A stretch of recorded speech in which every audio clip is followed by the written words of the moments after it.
ओम नमः सिद्धेभ्य। नमो नमः सत्तीर्थंकराय वीराय भव्याम्बुजभास्कराय अनंतलोकाय सुरार्चिताय देवादिदेवाय नमो जिनाय देवादिदेवाय नमो जिनाय। पंच परमेष्टि भगवान की परम पूज्य आचार्य भगवंत गुरुवर विशुद्ध सागर जी मुनि महाराज की परम पूज्य मुनि श्री सुप्रभ सागर जी महाराज की 3 कम 9 करोड़ मुनिराजों की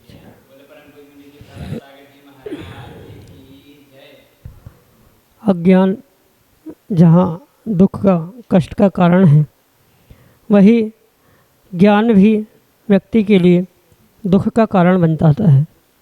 क्योंकि यदि ज्ञान सम्यक के साथ नहीं है तो वह ज्ञान भी संसार में भटकाने वाला होता है और दुख का कारण ही होता है।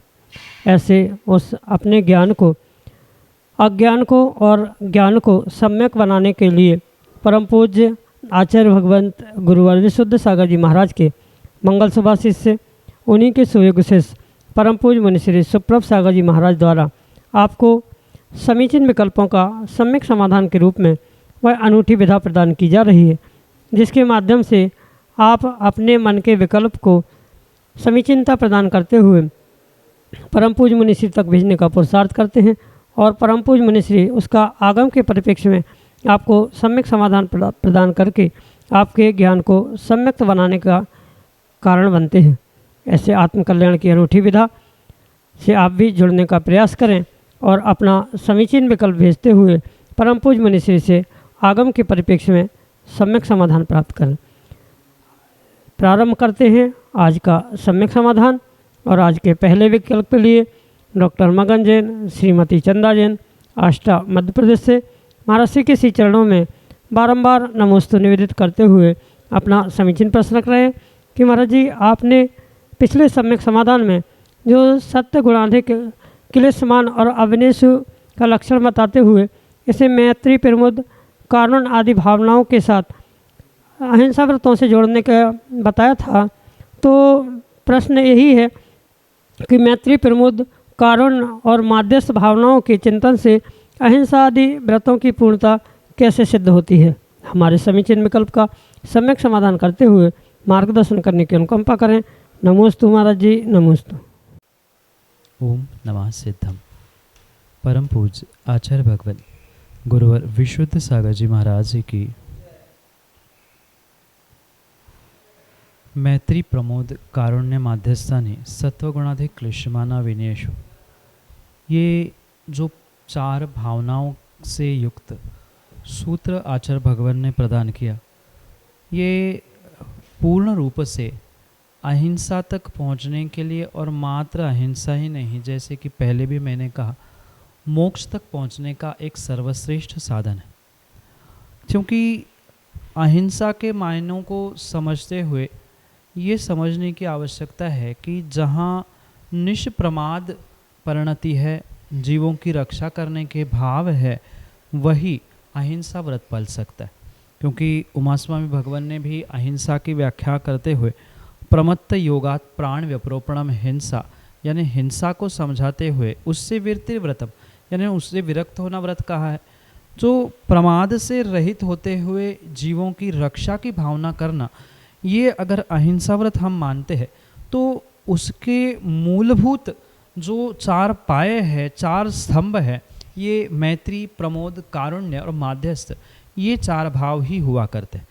क्योंकि मैत्री का मतलब किसी व्यक्ति विशेष को अपने स्वार्थ के वशीभूत होकर अपना बना लेना, मित्र बना लेना, स्वार्थ समाप्त होने पर उसे छोड़ देना, ये मैत्री का अभिप्राय नहीं है। क्योंकि मैत्री सभी जीवों से कही है, मैत्री भाव जगत में मेरा सब जीवों से नित्र है, सत्वेषु मैत्री, अनेक अनेक स्थानों पर ये सूत्र हमें प्राप्त होता है। तो सभी जीवों के प्रति जो मैत्री के भाव है, तो वह मैत्री नियम से अहिंसा तक पहुंचाने के लिए साधन हो सकती है। मतलब मैत्री का अगर अर्थ आगम के परिप्रेक्ष्य में हम समझे तो आचार्य भगवंत कहते हैं कि दूसरे किसी व्यक्ति को दुख उत्पन्न नहीं होने देना, दुख उत्पन्न ना हो, ये भावना भाना, ये मैत्री भाव कहा है। मतलब आचार्य भगवान सूत्र देते हुए स्पष्ट समझाते हैं कि दुखोन्नोत्पत्ति मैत्री, दुख की उत्पत्ति नहीं होना, ये पुरुषार्थ करना, ये भावना भाना, ये पूर्ण रूप से मैत्री भाव है। और जहाँ दुख की उत्पत्ति नहीं हो, ये भाव है, वहाँ स्वाभाविक रूप से अहिंसा व्रत ही पलने वाला है, या अहिंसा तक ही पहुँचाने के लिए ये भावनाएं निमित्त हो सकती है। इसलिए सभी जीवों के लिए सार्वभौमिक रूप से मैत्री भाव कहा है कि मेरे माध्यम से किसी जीव को दुख ना पहुँचे, कष्ट ना हो, और इस भावना से ही वह अहिंसा व्रत धारण किया जा सकता है या अहिंसा की भूमिका बन सकती। दूसरी भावना जहाँ आचार्य भगवंत प्रमोद कहते हैं, वहाँ ये समझना होगा कि पहली बात तो सभी जीवों के प्रति मैत्री भाव होना चाहिए, और माना कि सभी जीवों के प्रति मैत्री भाव नहीं हो पा रहा है, तो जो हमसे गुणाधिक है उन गुण से अधिक जीवों के प्रति जो प्रमोद भाव है वो भी हमारे लिए अहिंसा तक पहुंचाने के लिए निमित्त होगा। जैसे जो हमसे गुणों से अधिक है, उस गुणाधिक व्यक्ति के प्रति प्रमोद भाव होते हुए, आह्लादित भावों से गदगद होते हुए ये निर्णय करना कि अरे कितने अच्छे व्यक्ति है, उनके पास इतने गुण हैं, हम भी उन गुणों को प्राप्त करें तो उनकी भी सुरक्षा होगी। क्योंकि जिनके प्रति ये ऐसे भाव होंगे, मतलब गुणों से अधिक हमें समझ में आएगा। गुणों से अधिक तभी समझ में आ सकता है जब भीतर कुछ उस व्यक्ति के प्रति आर्द्रता होगी, और उसी कारण से अहिंसा व्रत तक भी पहुंच सकते हैं, अहिंसा का भी पालन होगा। जहाँ हिंसा से विमुख होने की भावना है या हिंसा से विमुख होने का प्रयास है, वही पूर्ण रूप से अहिंसा तक पहुंचने के लिए निमित्त है। और उसी परिप्रेक्ष्य में मैत्री भी अहिंसा तक पहुंचाएगी। साथ में दूसरा जो प्रमोद भाव कहा है, गुणों से अधिक हम मानेंगे तो उनके प्रति प्रमोदित भाव से, आह्लादित भाव से उसे अपना जीव द्रव्य या अपना हितैषी, अपना नज़दीकी मानते हुए उसकी भी रक्षा करने के भाव होंगे। और जहाँ रक्षा के भाव हुए वहाँ स्वाभाविक रूप से अहिंसा की भावना या अहिंसा महाव्रत, अहिंसा अणुव्रत तक पहुँच सकता है। तीसरा जो कारुण्य भाव है, वहाँ कारुण्य भाव जो कहा है वह क्लिश्यमान, यानी जो दीन दुखी है, जिन पे उपसर्ग कष्ट आ रहे हैं, ऐसे जीवों के प्रति जो हमारी भावना है वह कारुण्य भावना है। जो कहा जाता है उर्से करुणा स्त्रोत बहे, मन से, अंदर से, आत्मा से, हृदय से जो करुणा का भाव प्रकट हो रहा है कि अरे इसे दुख है, कष्ट है, वो कष्ट कैसे दूर किया जा सकता है, ये कष्टों से दूर हो जाए, आदि भावना कारुण्य भावना कही जाती। मैत्री भाव में तो ये है कि वहाँ दुख उत्पन्न ही ना हो, ये भावना है। और कारुण्य भाव में ये विशेषता है कि दुख उत्पन्न हो रहा है, दुख है, दुखी है, कष्ट में है, तो अब उसके दुख को कैसे दूर किया जाए, ये कम से कम चिंतन करना, भावना करना, ये दुखों से दूर हो जाए, ये विचार करना आचार्य भगवत ने कारुण्य कहा है। तो करुणा भी एक प्रकार से अहिंसा तक पहुंचाने के लिए निमित्त है। क्योंकि पुनः पुनः समझ जा, प्रमाद से रहित होते हुए जो भाव है जीवों की रक्षा के, वह अहिंसा है, और करुणा भी अहिंसा तक पहुंचाएगी। और जहां अक्सर लड़ाई होने की संभावना है, जो विपरीत कार्य कर रहा है, अविनयी है, उल्टा सीधा बोल रहा है, ऐसे जीवों के प्रति जब माध्यस्थ भाव धारण हो जाएगा तो लड़ाई झगड़े समाप्त हो गए, और लड़ाई झगड़े समाप्त हो गए तो स्वाभाविक रूप से अहिंसा तक पहुंच सकते। इसलिए ये चारों के चारों भाव भी, मतलब मैत्री, प्रमोद, कारुण्य और माध्यस्थ, ये चारों भाव स्वाभाविक रूप से अहिंसा तक पहुंचाने के लिए निमित्त हो सकते हैं। जैसे माध्यस्थ भाव में ही समाविष्ट है कि जो तटस्थ है, ना उससे अच्छाई है ना बुराई है, न सुख है, न दुख है, न गम है, न राग है, न द्वेष है। ऐसी स्थिति जो माध्यस्थ भाव है वह स्वाभाविक रूप से हम सभी को माध्यस्थ भाव के साथ साथ मतलब अहिंसा महाव्रत तक या अहिंसा अणुव्रत तक पहुंचाने के लिए निमित्त हो सकती है। इसलिए इनको चारों को, इन चारों भावनाओं को अहिंसा व्रत की भावनाओं तक या अहिंसा व्रत तक पहुंचाने के लिए साधन कहा है। यही आपके लिए सम्यक समझ। सीए शशांक जैन आरा बिहार से महाराज जी के चरणों में बारंबार नमस्तु करते हुए अपना समीचीन प्रश्न रख रहे हैं कि गुरुदेव, ऐसा लोग ऐसा बोलते हैं कि हम जिसके साथ रहते हैं, इसको देखें तो उससे हमारे गुण वैसे ही हो जाते हैं। तो जब कोई महिला गर्भवती हो तो क्या मुनिराज की तस्वीर अपने शयन कक्ष बेडरूम में लगा सकते हैं? अगर नहीं तो क्यों? हमारे समीचीन विकल्प का सम्यक समाधान करने की अनुकंपा करें। नमोस्तु महाराज जी, नमोस्तु। ये परम सत्य है कि जैसा व्यक्ति चित्र देखता है उसका चित्त भी बिल्कुल वैसा ही होता है। इसलिए जितने अच्छे चित्रों को देखा जाता है उतने ही अच्छे चित्त को, मन को, भावों को व्यक्ति प्राप्त करता है। वर्तमान में जो कुछ भी विपरीतता, विडंबना या जीवों के भीतर संक्लेशता या कषाय की उत्पत्ति दिख रही है, ये मात्र और मात्र वैसे वैसे चित्र देखने के कारण से ही हो रही है। आज टीवी, मोबाइल या पोस्टर्स आदि आदि के माध्यम से जो ये चित्र विचित्र या विडंबनात्मक दृश्य देखने में आते हैं, उसका ही प्रभाव कहीं ना कहीं जीव के मन में और विशेष करके जो एक सुप्त मन होता है उस पर हो जाता है, जिसका प्रतिफल ये है कि कहीं ना कहीं वही भावनाएं, वही कार्य, वही कृत्य व्यक्ति पुनः पुनः अपने जीवन में करने का प्रयास करता है। आपने बच्चों को भी अक्सर देखा होगा कि टीवी, मोबाइल आदि के माध्यम से जो दृश्य देखते हैं, चाहे वह लड़ाई झगड़े के हो, फाइटिंग के हो, तो वही अपने दोस्तों के साथ खेल खेल में खेलने का वह प्रयास करते। इसलिए ये सत्य समझते हुए ऐसे ही चित्र विशेष समय में देखने की आवश्यकता है जैसी हम किसी व्यक्ति को प्राप्त करना चाहते। जैसे कि गर्भवती कोई महिला है, वो अपने उस प्रेगनेंसी के समय पे अच्छे अच्छे चित्रों को देखने का प्रयास करे, अच्छे अच्छे ग्रंथों के स्वाध्याय का पुरुषार्थ करे, भगवान का अभिषेक प्रतिदिन देखना, पद्म पुराण जैसे महान ग्रंथों का अध्ययन करना, जाप आदि करना, तो इससे विशेष फल अवश्य ही प्राप्त होता है। रही बात चित्रों की, तो अगर जिस प्रकार से मैंने अभी कहा कि चित्रों का प्रभाव चित्त पर पड़ता है, प्रतिदिन वह गर्भ के माध्यम से दिए गए संस्कार भी बालक ग्रहण करता है। यह आवश्यकता नहीं है कि जन्म के बाद ही किसी शिशु को संस्कारित करना चाहिए। गर्भ के समय में भी अगर माँ स्वयं को संस्कारित कर रही है, अच्छे दृश्यों को देखते हुए, अच्छे चित्रों को देखते हुए, अच्छे संगति को प्राप्त करते हुए, ग्रंथों का स्वाध्याय आदि करते हुए, तो स्वाभाविक रूप से आने वाली संतान पर उसका बहुत बड़ा प्रभाव पड़ता है।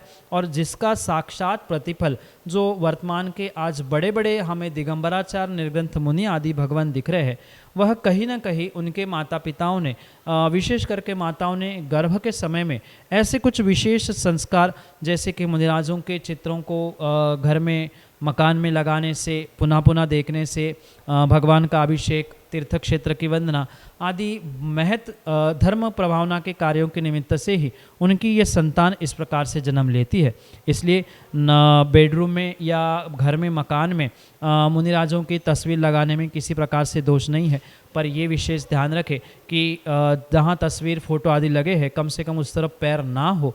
ये विशेष ध्यान रखते हुए ये पुरुषार्थ करने की आवश्यकता है। और आचार्य भगवान विष्णु सागर तो प्रत्येक श्रावक से यही कहते हैं कि प्रत्येक श्रावक के घर में कम से कम एक ऐसी फ़ोटो होनी चाहिए जो निर्ग्रंथ मुनि कुछ आहार करते हुए उस चित्र में बोधित करते हुए दिखाना चाहिए, क्योंकि उससे ये श्रावक को बोध होगा कि हमारे गुरु, उनको हमें आहार देके ही आहार ग्रहण करना चाहिए। माना कि वो तस्वीर नहीं, एक सामान्य कोई निर्ग्रंथ मुनिराज की आशीर्वाद देते हुए भी फ़ोटो तस्वीर अगर घर में लगी है तो वह विशेष ऊर्जा देने के लिए निमित्त बन सकती है। और ऐसे गर्भवती महिला या प्रेगनेंसी आदि के समय में अगर ऐसे चित्र पुनः पुनः देखे जा रहे हैं, मुनिराजों के प्रवचन सुने जा रहे हैं, स्वाध्याय का पुरुषार्थ किया जा रहा है, तो नियम से ये गर्भ के समय में दिए गए बच्चों के संस्कार आने वाले समय में बहुत ही उस जीव के लिए और मात्र जीव के लिए नहीं, पूरे परिवार के लिए नियम से फलीभूत हो सकते हैं। हाँ, इसमें बहुत सारे जीवों का ये भी विकल्प हो सकता है कि बेडरूम में आप फ़ोटो लगा रहे हैं, वो कैसे संभव हो सकता है, अनेक प्रकार से उसमें टीका टिप्पणी हो सकती है।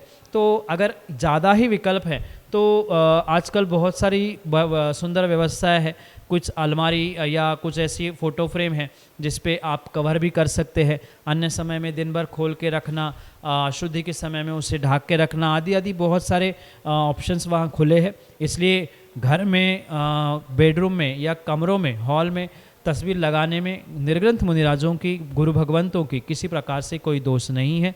और विशेष करके जैसे घर में फ़ोटो ही नहीं, आपको तो मुनि महाराज की पिच्छी भी प्राप्त हुई है, तो उस पिच्छी को भी आप ऐसे व्यवस्थित जगह पे रखें और प्रतिदिन उसे देखते हुए माँ पिता ये भावना भाए कि हमारी भी संतान इस पिच्छी कमंडल को धारण करने वाली हो, आदि भावना भाने से उन दृश्यों को, उन घटनाओं को, उन चित्रों को, पिच्छी कमंडल आदि को देखने से नियम से वह संतान धर्म प्रभावना के लिए, धर्म पुरुषार्थ के लिए कारणीभूत हो सकती है। यही आपके लिए सम्यक से। आरा बिहार से श्रीमती संगीता जैन महाराज जी के चरणों में बारंबार नमोस्तु निवेदित करते हुए अपना समीचीन प्रश्न रख रहे हैं कि महाराज जी, महिलाओं को जय धवला, महाधवला और षटखंडागम ग्रंथ का अध्ययन करना चाहिए या नहीं? हमारे समीचीन विकल्प का सम्यक समाधान करने की कृपा करें। नमोस्तु महाराज जी, नमोस्तु। माँ आगम के परिप्रेक्ष्य में क्योंकि महिला पर्याय का, स्त्री पर्याय का कुछ विशेष नियोग कह दो या पर्यायजन्य कुछ ऐसी व्यवस्था है जिन कारणों से आचार्य भगवंतों ने महिलाओं के लिए कुछ विशेष कंडीशंस या विशेष कार्य कहे हैं। वे धर्म की प्रभावना कर सकते हैं, धर्म के कार्य कर सकते हैं, स्वाध्याय तप सब कुछ प्राप्त कर सकते हैं, धारण कर सकते हैं। पर चूँकि महिला एक स्त्री पर्याय को प्राप्त है और स्त्री पर्याय की अपनी मर्यादा है, इसी कारण से जो आपने निर्ग्रंथ मुनिराज और आरिका इनके व्रतों में और इनके दीक्षा आदि में भेद देखा होगा, तो वह मात्र इसी कारण से है। और इसी कारण से मुनिराजों को 108 गुण धारण करने की अपेक्षा से और आरिकाओं में 3 गुण कम होने से उन्हें 105 कहा जाता है। जैसे आचार्य भगवंत कहते हैं कि महिला कभी भी खड़े होकर कायोत्सर्ग नहीं कर सकती। इतना ही नहीं, महिला प्रतिमा योग धारण नहीं कर सकती, महिला खड़े होकर आहार नहीं कर सकती, महिला कभी निर्गंध दिगंबर भेष को धारण नहीं कर सकती। इसलिए आरिकाओं का एक वस्त्र धारण करना यही उनका अचेलकत्व है, बैठकर अंजलि में आहार करना यही उनका स्थिति भोजन है। तो जैसी ये व्यवस्था तप चारित्र के विषय में कही है, बिल्कुल ऐसी व्यवस्था स्वाध्याय के भी विषय में आचार्य भगवंत कहते हैं। क्योंकि पर्यायजन्य ऐसी व्यवस्था है कि इस पर्याय में पूर्ण रूप से शुद्धि ना होने के कारण उतनी भावों की विशुद्धि नहीं बन सकती, और भावों की विशुद्धि के अभाव में जीव कभी भी तत्वों का यथार्थ निर्णय नहीं कर सकता। और इसी कारण से जो ये सिद्धांत ग्रंथ कहे जाते हैं, सूत्र ग्रंथ कहे जाते हैं, इन सिद्धांत ग्रंथों को और सूत्र ग्रंथों को विशेष करके महिलाओं को पढ़ने का पूर्ण रूप से निषेध है। और मात्र महिलाओं के लिए ही नहीं, अपितु पुरुषों के लिए भी सामान्य वस्त्रों में या कुछ विषम ऐसी परिस्थितियाँ जो आगम ग्रंथों में लिखी है, बहुत बिजली कड़क रही है, बादल बरस रहे हैं, या कोई बहुत बड़ा मिष्ठान्न खा के आया है, बहुत उत्सव मना के आया है, ऐसे समय में भी जैसे महाधवला, धवला, षटखंडागम आदि ग्रंथों का अध्ययन करने के लिए जब पुरुषों के लिए निषेध किया है, तो फिर महिलाओं के लिए तो फिर पर्यायजन शुद्धि अशुद्धि का ध्यान रखते हुए इन ग्रंथों को स्पर्श करने का भी पूर्ण रूप से निषेध मिलता है। आज कौन क्या कर रहा है, कौन क्या कह रहा है, ये भिन्न विषय है। हमें तो आगम की व्यवस्था को समझना है, आगम में हमारे लिए पूर्वाचार्यों ने क्या कहा है, क्या समझाया है, ये समझते हुए इसके विषय में निर्णय करना चाहिए। बहुत अच्छी बात है कि आगम के परिप्रेक्ष्य में ये समझे कि इनका स्वाध्याय सामान्य रूप से महिलाओं के लिए निषेध है, पर जो इसका अनुवादित मतलब इन सिद्धांतों को कुछ संक्षेप रूप से जो आचार्य भगवंतों ने कथित किया है, जैसे कर्मकांड, जीवकांड आदि है, तो ये सिद्धांत होने पर भी कुछ अंशों में सामान्यकरण उसका किया है, और इसी कारण से ये विशेषता से युक्त ऐसे ग्रंथ मतलब धौला, महाधौला, षटखंडागम की जगह कर्मकांड, जीवकांड आदि ग्रंथों के माध्यम से उसका सार समझने का प्रयास करना। क्योंकि एक कथानक आता है, आचार्य नेमिचंद भगवान गोमटेस के पास मतलब कर्नाटक में कहीं विराजमान थे। वहाँ का जो राजा जिसने बाहुबली भगवान की प्रतिमा बनवाई, वह गोमट राजा वहाँ पहुँचता है और आचार्य भगवंत षटखंडागम ग्रंथ का स्वाध्याय करते। उन्होंने ग्रंथ बंद करके रख दिया, और जैसे ही मुनिराज ने आचार्य भगवान ने ग्रंथ बंद किया, वो महाराज मतलब जो नगर के नरेश थे वे पूछते हैं कि भगवान ऐसा मैंने कौन सा पाप किया कि ग्रंथ आपने बंद किया, क्या मैंने विघ्न किया? तो आचार्य भगवान का उत्तर था, नहीं बेटा, ये सिद्धांत ग्रंथ है, सामान्य रूप से सबके सामने इसे पढ़ना सबको पढ़ने का अधिकार नहीं है, इसीलिए इसको पढ़कर मैं अन्य ग्रंथों की रचना कर रहा हूँ आदि। बहुत बड़ा कथानक है, पर इस सबका अभिप्राय मुख्यतः से यही समझना होगा कि चूँकि पर्यायजन्य व्यवस्था और कुछ अशुद्धि आदि के निमित्त आचार्य भगवंतों ने महिलाओं के लिए इन ग्रंथों का स्वाध्याय करना निषेध कहा है। और जो बिना पूछे, बिना सोचे समझे, बिना गुरु आज्ञा, बिना आगम की आज्ञा से जो पुरुषार्थ पढ़ने का ज्ञान के लोभ में करते हैं, कहीं ना कहीं उनका कुमरण कुसमाधि के रूप में ही फलीभूत होता है। इसलिए कम जाने पर श्रद्धापूर्वक जो गुरु और प्रभु की आज्ञा है उनके अनुसार कार्य करें, तो वह हमारा अल्प ज्ञान भी सम्यक दर्शन के साथ होने से सम्यक ज्ञान और सम्यक चारित्र में परिवर्तित करते हुए आत्मकल्याण का साधन बन सकता है। ज्ञान के लोभ में विपरीतता को प्राप्त करते हुए दुर्गतियों को और कुमरण को प्राप्त करना किसी प्रकार से उचित नहीं है। यही आपके लिए सम्यक समाधान।